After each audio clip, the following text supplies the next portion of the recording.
kepada Civitas Academy, kepada para profesional. Bersama Mind Talks, kita akan mengisi ruang visual dan ruang dengar Anda. Sekali lagi, give some love buat Riri. Bro, bisa cerita nggak? Tadi lu cerita sampai bikin foundation yang gue juga agak, foundation, oh ternyata yang kemarin parfum, one of your foundation program gitu ya. Tapi gue mau mundur dulu di tadi lu bertransformasi dari seorang korporat menjadi seorang entrepreneur. Bisa cerita atau lu ingat titik mana di era-era itu yang bagi lu tuh, waduh ini nyungsep nih. Gimana cara lu menghandle diri lu di saat, ya lu kan sekarang sendiri, kalau dulu di kantor lu salah punya bos, ada atasan, bener gak? Taunya ada sebuah decision yang lu salah. Terpuruk atau apa istilahnya, tapi lu menghandle yourself kemudian balik lagi. Ingat gak ada cerita-cerita kayak gitu? Mungkin di era COVID itu kali ya. Era COVID ya? Ya, era COVID. Di mana itu kan sepanjang hidup kayaknya nggak pernah ada ya. Kita nggak pernah ngalamin gitu kan kejadian itu gitu. Di mana semuanya itu shutdown dan kita harus bertahan untuk survive. Nggak cuman secara pribadi tapi bagaimana nih mempertahankan supaya semua teman-teman ini tetap bisa makan, tetap bisa beraktivitas, tetap bisa gajian gitu. Nah itu cukup frustrasi sih ya, karena buat gua yang biasanya aktif gitu dalam keseharian langsung tidak ada kegiatan dan tidak ada pendapatan gitu. Jadi gimana caranya ya segala cara waktu itu ya sampai akhirnya harus ngejual-jualin mobil Vespa. Untung Vespa harganya naik terus ya. Oh iya, itu yang bilang akhirnya lu jadi member Scoot Ars ya? Iya. Oh. Jadi Riri ini member Scoot Ars juga nih? Ya salah satu member lah ya. Iya itu untuk dari sisi finansialnya. Tapi kalau dari sisi mental, dari sisi bagaimana menjaga kita tetap waras gitu ya sebagai seorang pemimpin pada waktu itu, ya kita membuat ya pertama kita mengkondisikan semuanya baik-baik aja gitu.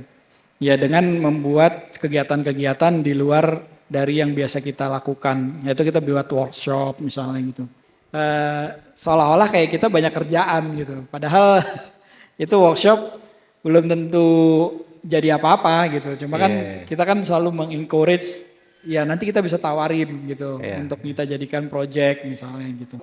Kita tuh selalu kalau ditawarin proyek yang kita kira-kira nggak bisa handle as a designer gitu ya sebagai design base kita selalu berusaha untuk menolak karena menurut kita penting buat Atelier Riri dari dulu itu portofolio itu harus terbangun dengan baik gitu.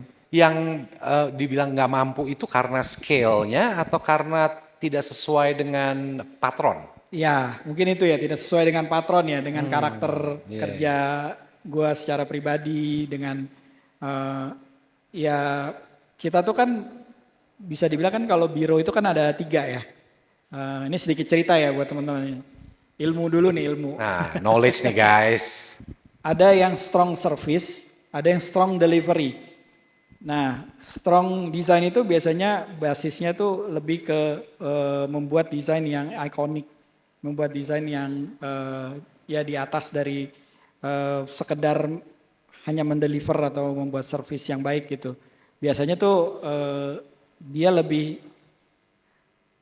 artisan gitu. Sedangkan strong delivery itu yang lebih banyak ke proyek-proyek skala besar yang memang dia bisa serve lebih, deliver lebih baik gitu, tapi tetap punya kekuatan desain. Kalau strong service itu biasanya udah lebih template gitu, tapi dia lebih cepat gitu ya runningnya. Gitu. Kalau Atelier Riri di antara keduanya. Strong Antara yang delivery sama strong design oke. gitu. Nah, ketika dapat proyek-proyek pemerintah tuh kan lebih ke strong delivery sama strong service saja. Service, right. Nah, itu nggak cocok sama gaya kita gitu.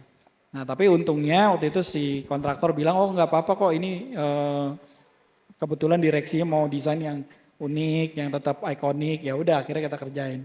Tapi waktunya luar biasa. Pak, besok bisa hadir karena Pak Direksi lagi ada. Nah, kayak gitu. Pas tiba-tiba direksinya datang presentasi, oh ini jangan diginiin, coba dikerjain langsung di depan direksinya harus ngerjain. Nah, itu kan bukan gaya kita Ya. gitu. Tapi akhirnya kita jalanin. Nah, itu salah satu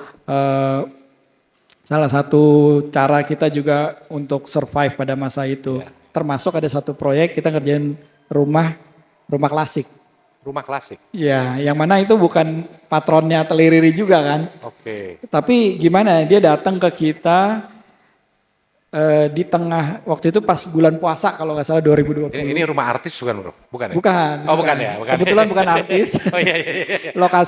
Lokasinya cukup premium di Kebayoran Baru, gede, nggak pakai nawar pula. Itu masa-masa sulit dan selalu menurut gue selalu berprinsip kayaknya selama itu dijalanin pasti akan ada solusinya. Gitu. Artinya di sini kan lu juga ada punya titik kompromi ya akan satu kondisi. Harus. Kita harus kan? punya fleksibilitas sih untuk Walaupun tetap lu pegang value gitu ya. Kalau gue lihat kan tadi lu pegang value ya. Ya. Kok kenapa direksi jadi sampai buat plotting kayak di Snappy. Iya, Iya kan? benar. Nah, oke. Gini Ri, gue mau sedikit lagi ngebedah lu lagi. Lu ini kan berarti di awal-awal ini bisa dibilang muscle memory lu ini di jurnalistik gitu ya. Ya. Walaupun bidangnya adalah visual gitu, tapi Ya. jurnalistik. How do you get the information? Bagaimana lu memproses sebuah informasi? Lu bisa membedakan critical thinking lu tuh dilatih di era-era lu berkorporat. Mungkin. Sebagai jurnalis tuh kan tahu banget membedakan asumsi mana informasi. Jadi lu bisa tahu dalam hal konteks Atelier Riri pasar gua ini ada di mana. Pertanyaannya dari jurnalis ini sebetulnya tidak lepas dari networking juga. Nah, seberapa besar sih hari ini komposisi lu melihat sebuah networking nih? Menurut gue tuh networking itu adalah bagian daripada pondasi dari sebuah entrepreneurship ya gitu karena justru tombak paling ujungnya itu ya adalah bernetworking karena kalau misalnya kita nggak bernetworking kita pertama nggak mendapatkan apa yang up to date yang terjadi saat ini minimal itu gitu kita nggak usah leads to project dulu lah mikirnya tapi apa yang terjadi apa yang up to date pada saat ini kayaknya buat entrepreneur atau seorang arsitek itu tuh harus udah relate gitu kadang-kadang membentuk opini masyarakat gitu kan Betul. Istilah-istilah baru Betul. apa gitu kan itu kita di media tuh kita ngegodok dulu tuh gitu. Iya. Tentunya juga kita pasti kayak bukan tanpa narasumber, kita pasti mengumpulkan narasumber. Jadi cara-cara itu yang mungkin gue latih dan gue pakai untuk bernetworking selama ini. Karena sebetulnya lu percaya juga kan bahwa dari situ lu bisa banyak mendapatkan opportunity atau challenge lain. Yes. Tapi kalau gua baca tadi lu nih proyeknya tadi kan banyak istilahnya individual ya. Tadi apa yang diagram private. Iya. Right. Beliau ini berarti berhasil menciptakan sebuah brand yang brandnya tanpa disadari tersistematik untuk direferensikan oleh orang-orang berarti bener kan? Iya. Iya kan? Yes. Nah itu gimana ngatur diri lu dan gue lihat lu di Instagram lu main dari kalangan A, B, C, D, E gitu ya. Lu gimana ngatur diri lu untuk melakukan itu sedangkan pasti gue yakin teman-teman muda kan ada nugas lah, belum ini, belum itu. Time management nih, time management lu gimana bro? Iya, itu kayaknya udah jadi skill gue kayaknya. Jadi gue emang dari dulu hobinya itu main ya, main ke banyak orang gitu ya. Baik yang seumuran, yang muda, sama yang udah senior gitu, seneng banget main. Terus ketemu di era sosial media, di era internet, dulu bahkan AMRC ya. Iya. Itu gue mainan juga. ASL PLZ. Tahu nggak? Jadi kayak apa? Kayak WhatsApp ya? Kayak WhatsApp, tapi kayak ada grup gitulah, grup WhatsApp gitu. Ah. Jadi kayak berusaha terus untuk relevan aja Berusaha terus relevan. Iya, Artinya dari relevansi lu ini yang bisa mengantarkan lu sekarang mempunyai karakter dalam karya-karya lu gitu. Artinya kan mungkin. di awal banget kesempatan, kan di awal opportunity aja susah bro ya. Iya, benar, Benar gak sih? benar. Ya, nah ini kan pasti lu berpikir bahwa bagaimana nih di saat dulu lu berkompromi tadi tapi tetap relevan, tapi opportunity itu lu jalanin sehingga akhirnya pelan-pelan baru isme seorang Riri ini masuk dan orang sekarang udah kagak gue yakin sekarang pasti orang terserah lu deh. Betul gak sih? Iya sih. Nah, itu struggle-nya lu ini yang kayaknya pengen dibagi sama teman-teman. Iya. Antara cita-cita yang lu mau dengan how-nya di awal ya. Izin bro, yang terkait dengan yang gua tadi omongin, antara relevansi dengan gap, kemampuan, ini gua bikinin video khusus untuk di acara ini nih. Oke. Ini kok kompilasi dari beberapa teman-teman mahasiswa, dari mahasiswa Universitas Winaya Mukti, Universitas Telkom, Universitas ITENAS of course, interiornya juga Universitas Riau, Unilak, di tempat perjalanan Mind Talks kemarin kita diskusi.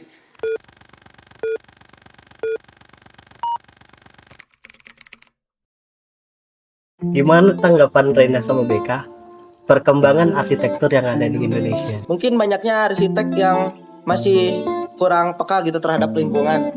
Bakal banyak tantangan yang kita hadapin. Apalagi kita sekarang berada di negara yang sedang berkembang. Apalagi di samping jalan kita di sini penghijauannya sangat banyak. Ya, Jadi walaupun di samping jalan tol yang dimana polusi udara juga banyak, tapi kebutuhan oksigen yang segar juga masih tersedia. jaga ya Kang ya. Tetap memikirkan bagaimana lingkungan sekitarnya. Drainasenya, jadi supaya biar air hujan itu masuk. Segi desainnya banyak mengutamakan tentang alam. Saya pingin membangun banyaknya Arsitek itu mendesain rumahnya itu menyesuaikan dengan alamnya. Cukup banyak lah, terbilang banyak ya lahan-lahan yang kosong, yang mana itu masih bisa kita olah, entah itu menjadi ruang terbuka hijau taman or playground.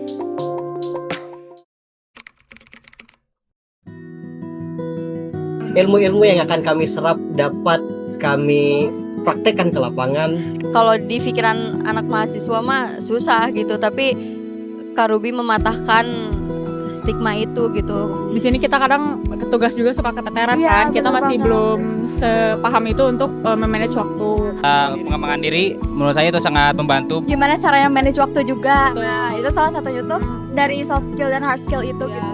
Gen Z ya. kita bisa memanfaatkan rumah-rumah yang kosong untuk dijadikan tempat rekreasi. Sekarang perlu dikembangin lagi gitu. Ternyata arsitek bisa lebih luas lagi. Di samping kita mendapatkan relasi, kita mendapatkan ilmu juga. Ilmu-ilmu tentang soft skill. Nah, sebaiknya kalau misalkan nggak ada air, kita bisa bikin tongkrongan meja duduk. Dapat pengalaman dan juga relasi yang banyak. Ternyata banyak cara buat membawa Indonesia ke kancah luar negeri. Semakin berkembangnya zaman, semakin banyak arsitek-arsitek di Indonesia makin mengutamakan bagaimana bangunan itu dapat menyesuaikan dengan alam tanpa harus merusak alam itu sendiri. Membawa nama Indonesia dan memperkenalkan budaya Indonesia ke luar negeri. Oke. Ri, tadi lu dapat gambaran ya. Mereka punya sesuatu yang keren banget. Tapi di satu sisi mereka ada needs tadi ya. Gitu. Apa perspektif lu, Ki? Apa yang lu bisa bagi tips buat teman-teman?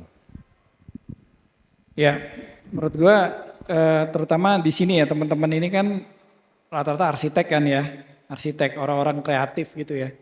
Dimana di dalam pikirannya itu kan selalu melecut-lecut untuk memiliki satu idealisme tertentu gitu yang pengen dilampiaskan. Dan itu menjadi satu random thought yang menurut gua itu hal yang wajar untuk kita miliki gitu. Dan itu justru senjatanya gitu, itu pelurunya bahkan ya, pelurunya. Nah yang kita perlukan itu sekarang adalah senjatanya. Nah senjatanya itu adalah sistem gitu. Nah mungkin tadi menyambung pertanyaan bagaimana gue bisa berjalan sampai sejauh ini karena gue merasa gue kayak perlu, mungkin gue orang yang di dalamnya itu random tapi in outside gue orang yang terstruktur gitu untuk mengatasi randomnya pikiran gue gitu. Nah makanya kenapa dari awal Atelier Riri ketika dibangun itu udah mempersiapkan sistemnya dulu. Nah itu yang gue bawa dari ketika kerja di korporasi, membuat sistem.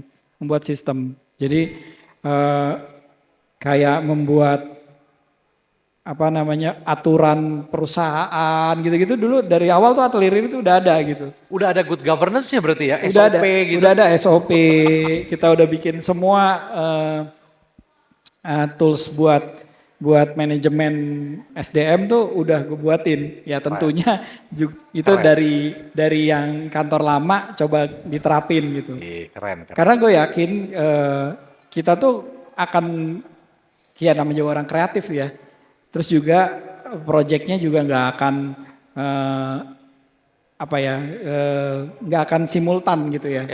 Gitu. Kita beda sama profesi lain yang punya annual project gitu ya dari klien. Kita nggak punya gitu. Jadi kita perlu sistem justru yang bisa mengatur itu semua dan menjaga itu semua supaya tetap going smooth gitu. Alhamdulillah kayak sekarang Atelier Riri gua sekarang kan dari kemarin cuti nggak kantor terus sering diundang kemana, sistemnya udah jalan, timnya udah terbentuk dan tadi dengan tools yang udah kita upgrade online itu semua udah bisa terdeliver dengan baik gitu. Kita harus berkembang. Gitu. Di satu sisi akhirnya terbentuk juga you as a brand. Jadi lu harus harus selalu bernetworking dan lain-lain ya. Traveling dan lain-lain gitu. Lu carrier flag ateliernya kan Anda ya. Jadi ya untung juga kemajuan zaman ya. Cuma gini Rik, teman-teman nih kan kadang-kadang gue tahu gue mau ke sana. Tadi teman-teman bicara gue mau kontribusi buat Indonesia, gue mau green, sustainable dan lain-lain. But anyhow di titik ini gue tahu gue ada soft skill yang harus gue isi. Tadi Riri ngomong networking, communication. Kenapa di IG lu kok begitu sedangkan kita ini kan hidup di era yang sama ya. Dia di jurnalis, gua kan dulu di karir gua di corporate communication. Sosial media itu sesuatu yang indah. Indah tuh gini, dulu orang untuk masuk TV kan susah, Bos. Masuk koran kan edan. Benar. Susah. Terus kita bisa build with positive of course gitu ya. Nah tadi lu bilang begitu kan artinya adalah orang sekarang juga gak mau beli kucing dalam karung kali. Tadi lu bilang kalau mau di Riri lu magang dulu. Jelas-jelas artinya gue gak mau beli kucing dalam karung. ya fair, harus fair gitu. Nah lu setuju gak kalau gue bilang bahwa gini, Gen Z dia punya keunikan. They are fast, very fast. But mereka tidak dalam, gitu. Kita mungkin nggak secepat mereka, nggak setahu banyak mereka. Kita anak 90-an, tapi mungkin baca buku 1, 2, 3 kita dalam. Nah, bagaimana mensinkroniskan antara Gen Z dengan kita di Atelier gitu ya? Let's say tadi kalau lu tim udah established tuh gue lihat ya. Tapi let's say lu berkolaborasi kan banyak nih dengan muda.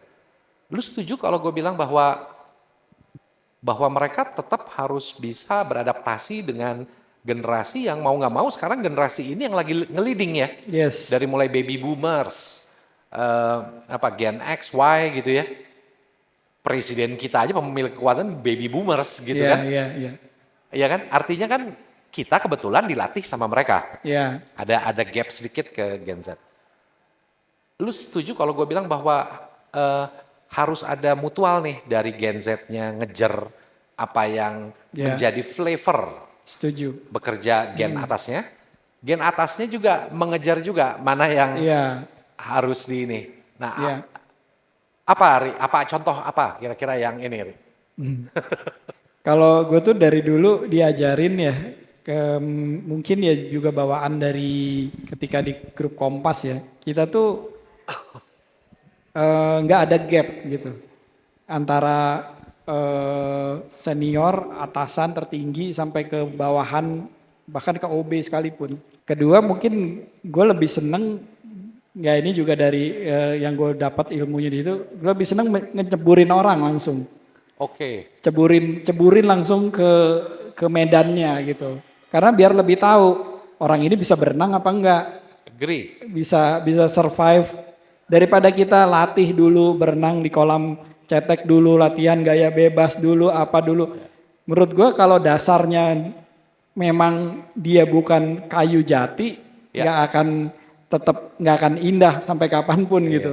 Jadi gue lebih seneng kayak gitu. Jadi itu cara menyeleksi. Nah, menurut gue buat para Gen Z ya siapkan dirinya gitu ya untuk bisa menjadi kayu yang kuat, yang kokoh, kayu jati, kayu ulin gitu yang memang bisa ngikutin ritme para generasi sebelumnya kita, generasi yang sekarang mungkin lagi megang kali yang ya. lagi pegang Lagi gitu. megang. Jangan ada sih menurut gue tetap ada ya Gen Z yang punya keunikan dan punya struggleness yang tinggi itu tetap ada. Nah, jadi saran gue buat generasi muda sekarang ya jangan mau digeneralisir seperti itu. Jadilah diri terbaik kalian gitu ya dengan uniqueness-nya kalian sendiri. Karena setiap masa tuh tantangannya berbeda, setiap masa orangnya pun berbeda gitu. Saran gue buat Gen Z itu jangan terlalu inferior gitu. Nah itu yang gaya karakter orang Indonesia yang mungkin masih kebawa sampai generasi sekarang. Apalagi zaman sekarang mereka kan pada takut untuk dibully, takut untuk di-labelkan, apa namanya istilahnya, ya itu ya di-labeling something betul. Gitu kan. Jadi nggak usah takut gitu, karena ya selalu pepatah bilang anjing menggonggong kafilah berlalu.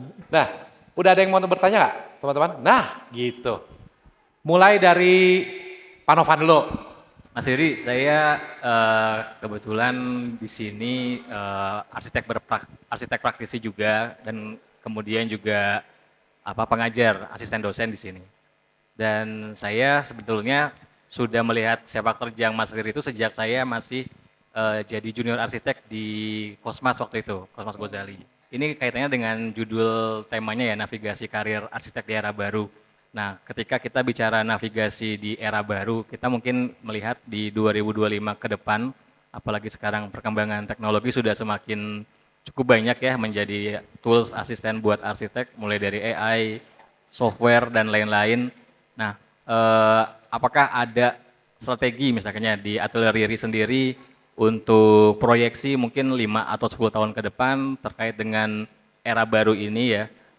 Dan mungkin juga bisa dikhususkan juga, kan di sini kan audiensnya cukup banyak mahasiswa, apakah mereka juga perlu mengikuti perkembangan yang ada saat ini supaya mungkin tidak tertinggal gitu ya. Nah mungkin itu saja dari saya, terima kasih. Oke, kalau strategi kayaknya detailnya kita masih mengikuti apa yang sedang berkembang sekarang, Mas. Misalnya kayak AI gitu ya, kita beradaptasi aja dengan AI gitu. Jadi kita malah menggunakannya bukan merasa terancam atau apa. Karena menurut saya kebetulan karena kita di profesi kita produknya itu adalah produk jadi gitu ya dan harus direalisasikan. Kayaknya ancamannya tuh nggak sebesar itu kalau misalnya kita memikirkan bagaimana keberhasilan dari karya kita itu adalah keterbangunannya gitu.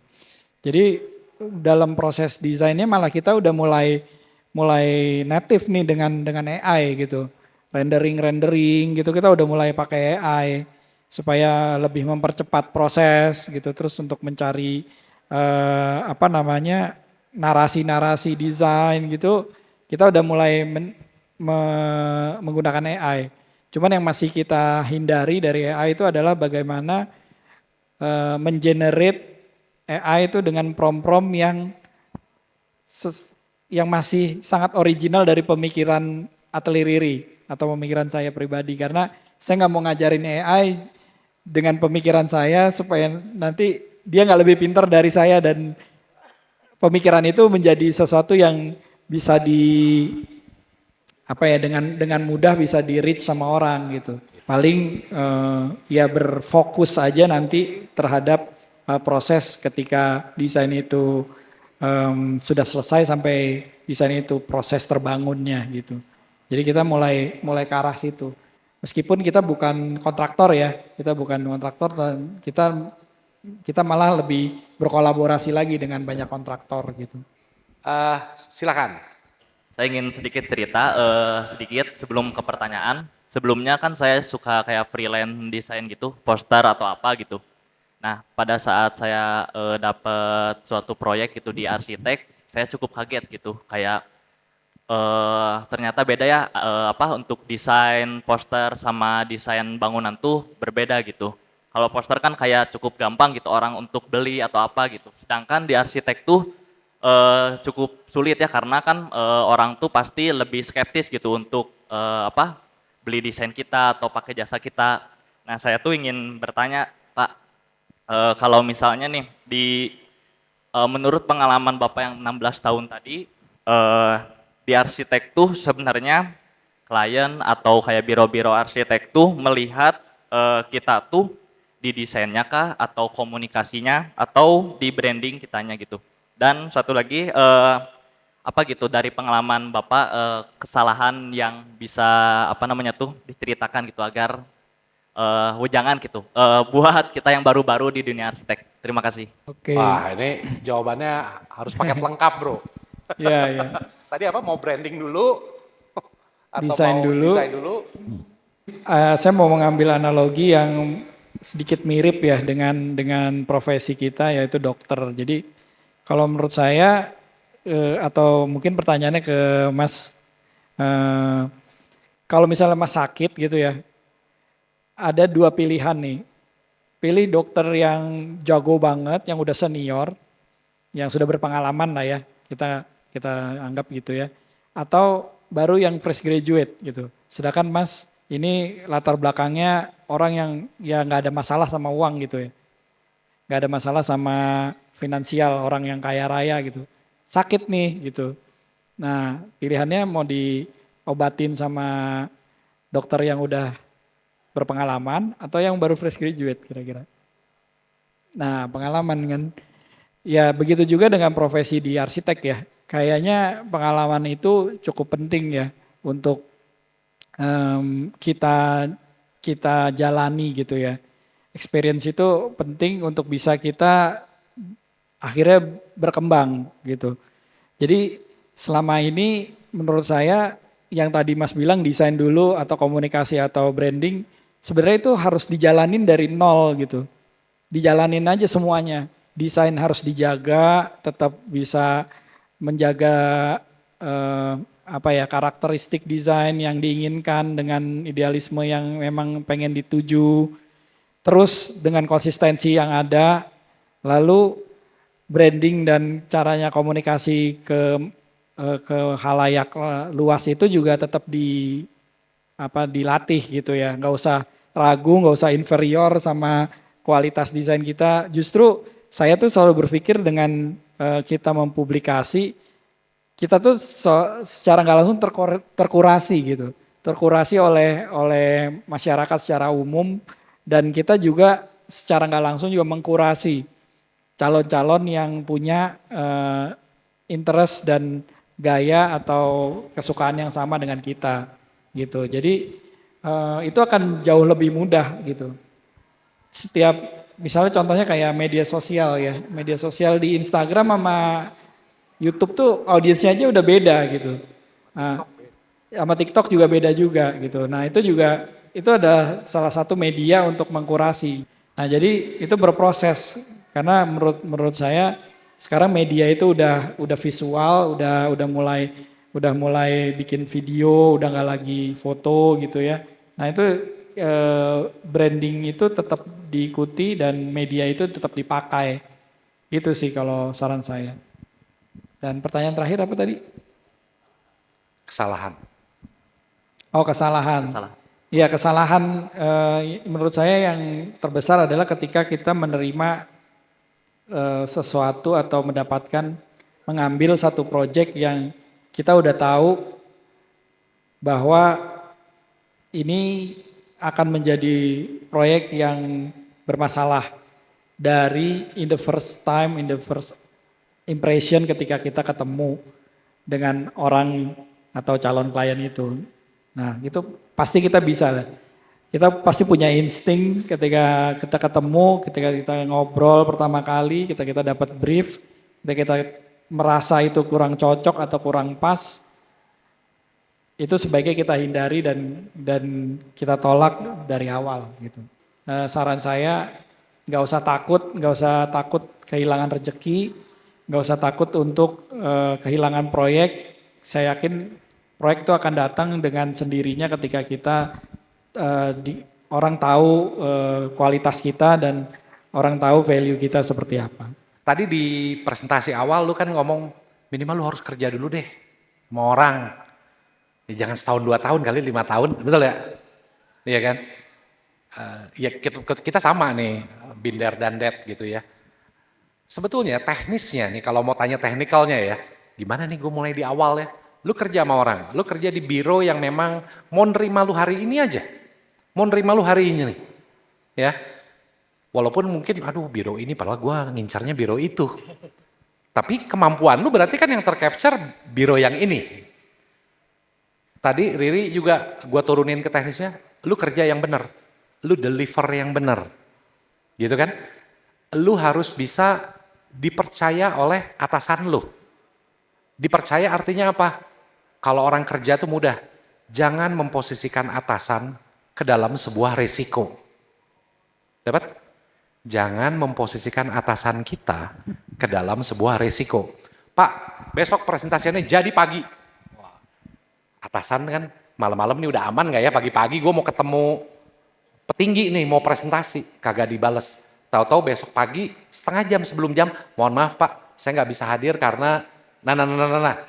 Itu membuat atasan lu resiko. Itu satu. Kalau lu kerja benar baik gitu ya, delivered, apa yang lu bicarakan tepat, precise gitu ya, no matter what. Lu ada step kesempatan lain di perusahaan yang lebih baik, why not? Lakukan hal yang sama. Pada saat lu melakukan journey pindah titik A titik B, kalau kita mau tahu orang ini kerja baik atau tidak, namanya akan baik dari titik A lompat ke titik B. Dari titik B ke titik C akan baik juga. Gue selalu ngomong bro di beberapa panggung, gue percaya bahwa your success is the past, but your life is your future.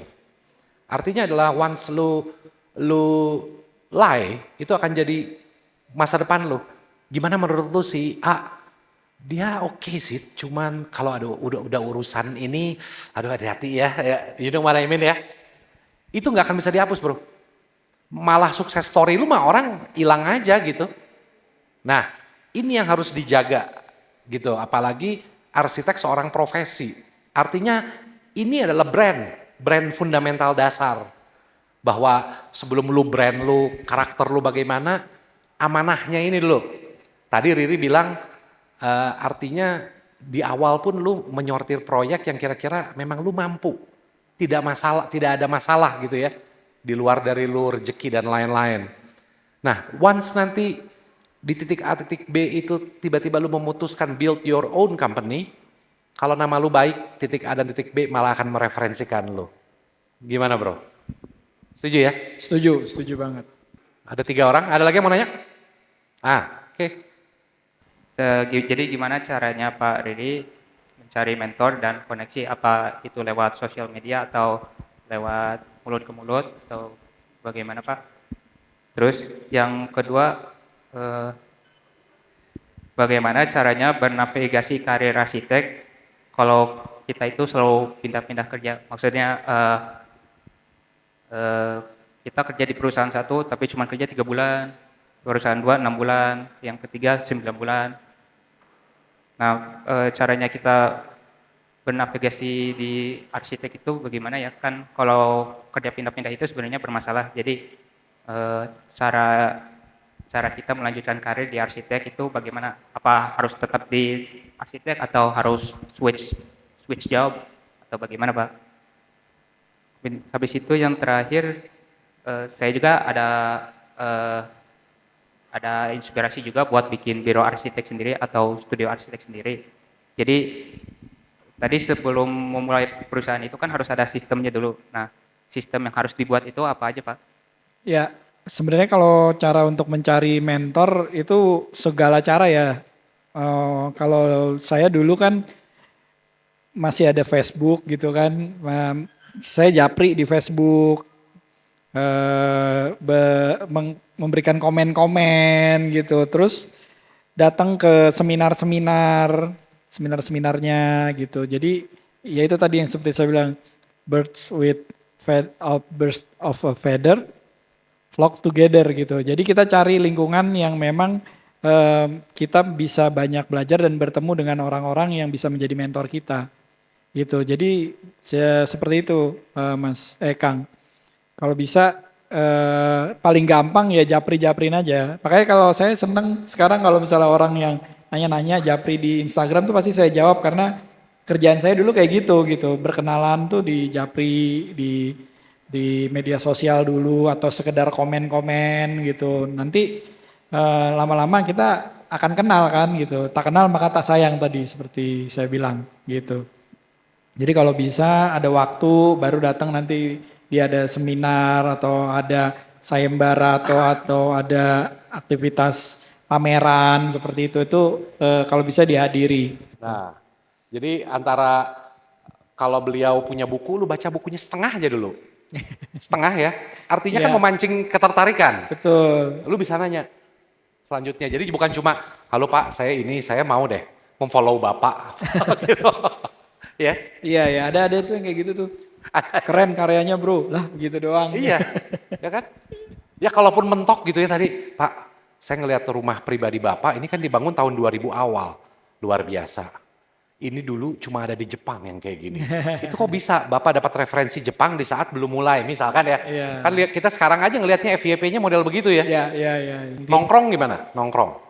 Ya salah satunya juga ya, maksudnya nongkrong ke tempat-tempat yang memang kita rasa kita juga bisa ketemu dengan orang yang ingin kita temui gitu, arsitek yang ingin kita temui, yang same interest, same ini gitu. Makanya kalau arsitek tuh lebih banyak hobinya, lebih banyak interestnya tuh kayaknya lebih banyak kesempatan dan lebih banyak peluang yang bisa didapat deh. Sebenarnya saya juga agak bingung ya. Kalau belajar kerja cuma 3 bulan, cuma beberapa bulan tuh apa masalah, apa yang jadi problem gitu. Saya yakin itu tuh nggak ideal gitu. Bisa jadi nggak ideal dari diri sendiri atau bisa jadi ya nggak ideal di tempatnya. Cuman kalau udah pindah 3 kali masih merasa nggak ideal, berarti kayaknya yang salah diri sendiri deh. Gitu, karena kayaknya nggak mungkin kita salah milih tempat sampai 3 kali gitu, kayaknya nggak mungkin gitu. Yang ketiga tadi aku lupa. Sorry. Iya. Pertanyaan ketiga. Sebelum membuat perusahaan kan harus bagaimana membuat sistemnya ya? Iya. Bikin SOP. Ya sebenarnya ya itu tadi ya bikin SOP, bikin struktur organisasi, terus juga collateral design-nya juga kita siapin semua untuk mempersiapkan tools itu untuk dipakai baik dari organisasi dari kecil maupun ketika udah besar.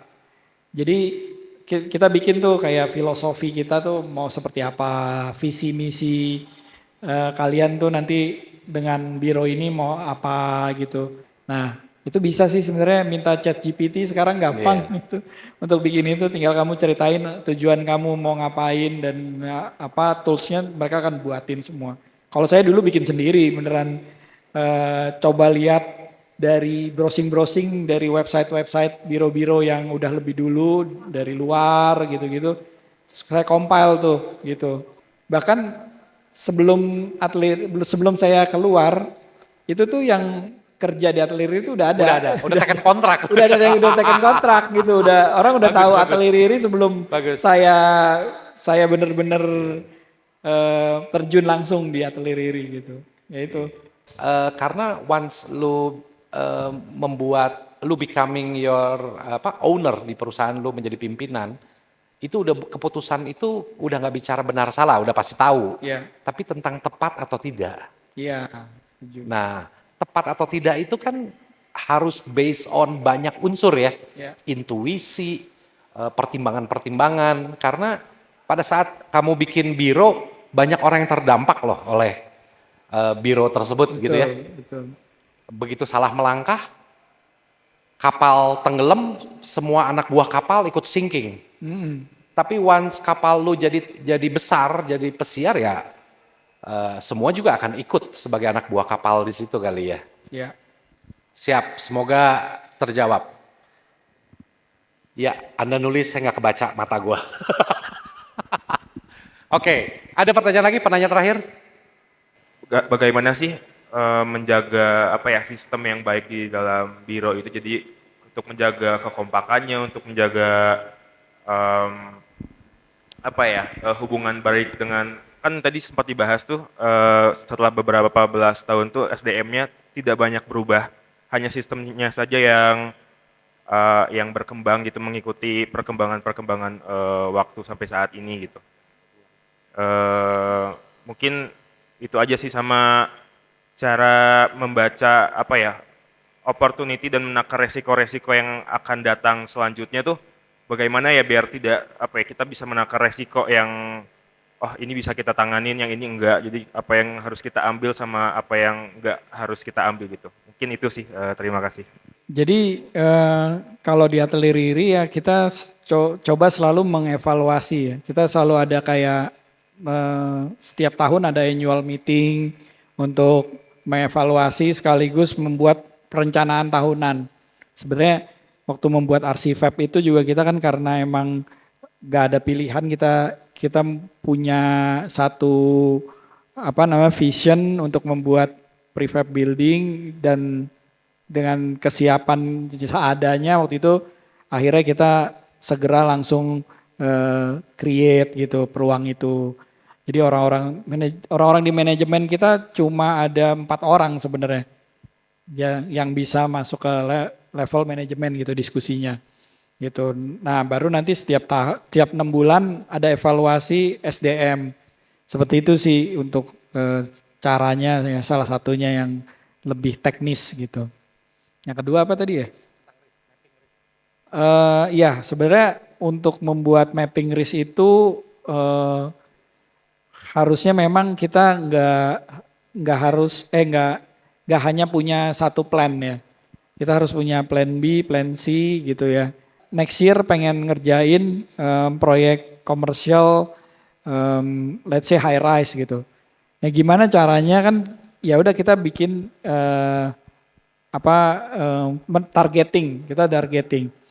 targeting, terus kita execute, kita cari leads-nya gitu.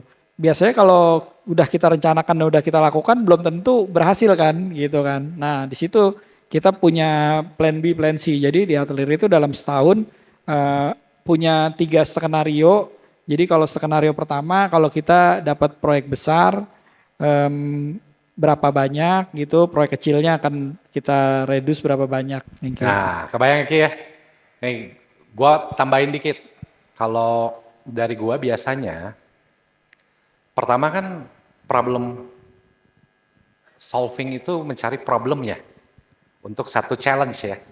Satu challenge nih, tadi bikin sesuatu yang besar, berat, atau sesuatu apapun. Kita mapping dulu problemnya apa. Kemudian, lu takar resiko secepat lu ngeblink. Blink decision itu secepat lu ngeblink. Apa kira-kira resikonya? Wah, resikonya akan loss uang besar, anggap aja, atau apapun yang terburuk. Lu pikirin aja, kalau bahasa ininya mungkin suzonnya lu banyakin deh. Gitu kan? Lu jawab tapi satu-satu. Kalau gagal resikonya ini bagaimana lu atau tim lu memperbaikinya? Yang ini bagaimana memperbaikinya? Kalau lu tahu cara memperbaiki dari setiap item risk tersebut, mungkin ada timbang-timbang untuk go ahead. Tapi kalau you nggak bisa jawab itu, artinya itu resiko. Karena resiko bagi seorang Riri sama Indra pasti berbeda. Bagi gua beresiko, bro, gua nggak berani, bro. Kata Riri, biasa aja ini. Atau kebalikannya. Nah, sebelum benar-benar kita tutup acara, saya pengen dapat testimoni asli sebetulnya dari apa yang kita bicarakan hari ini. Boleh ya? Ada dari Germany Brilliant ya? Nah, kan sering kolaborasi. Tadi saya lihat di beberapa ininya kolaborasi ya. Dengan Atelier Riri, dengan Mas Ririnya sendiri. Boleh nggak kasih testimoni ke kita di sini, bagaimana perusahaan Mbak kesan-kesannya bekerja sama secara etos kerja dengan Atelier Riri? Gimana ya, kita tuh sebagai supplier, Mas Riri tuh sebagai jembatan. Jembatan itu dalam artian klien Mas Riri butuhnya apa, terus kita sebagai penyedia dalam kebutuhan si kliennya Mas Riri. Tapi Mas Riri sebagai jembatan nih untuk mengkomunikasikan, untuk melengkapi apa sih kebutuhan yang ada di proyek tersebut gitu loh. Terus juga lebih ke apa ya, win-win solusi sih untuk Mas Riri tuh apa ya, problem itu dicari win-win solusinya bagaimana gitu loh. Terus kelengkapan fiturnya yang dimau seperti apa sama kliennya Mas Riri sendiri yang cari gitu. Terus kalau tadi bikin apa tadi instalasi dan lain-lain ya, punya apa programnya CSR, GB, kan berarti kan kerja bareng kan? Betul. Gimana kerja timnya Mas Riri terhadap deadline dan lain-lain dari? Kalau CSR sendiri itu tuh gini, namanya CSR kan pasti ada budget yang diminimalisir. Betul. Ya. Mas Riri lah yang mencari gitu, supplier-suppliernya siapa nih yang mau diajak kolaborasi gitu kan. Terus juga beberapa project juga aku sempat dibantu sama Mas Riri, thank you Mas Riri. Lebih ke arah Mas Riri kayak coba deh untuk budget yang ini kamu komunikasi ke suppliernya ini gitu kan. Jadi artinya problem solver ya? Iya, beliau benar-benar terbantu banget. Iya, betul sih. Terpercaya? Sangat terpercaya. Terus juga deadline-nya juga kita nggak diberatkan, juga Mas Riri juga dari detail gitu ngasih taunya gitu. Tapi intinya yang aku tahu Mas Riri itu sebagai jembatan dan problem solver juga untuk project-projectnya. Thank you.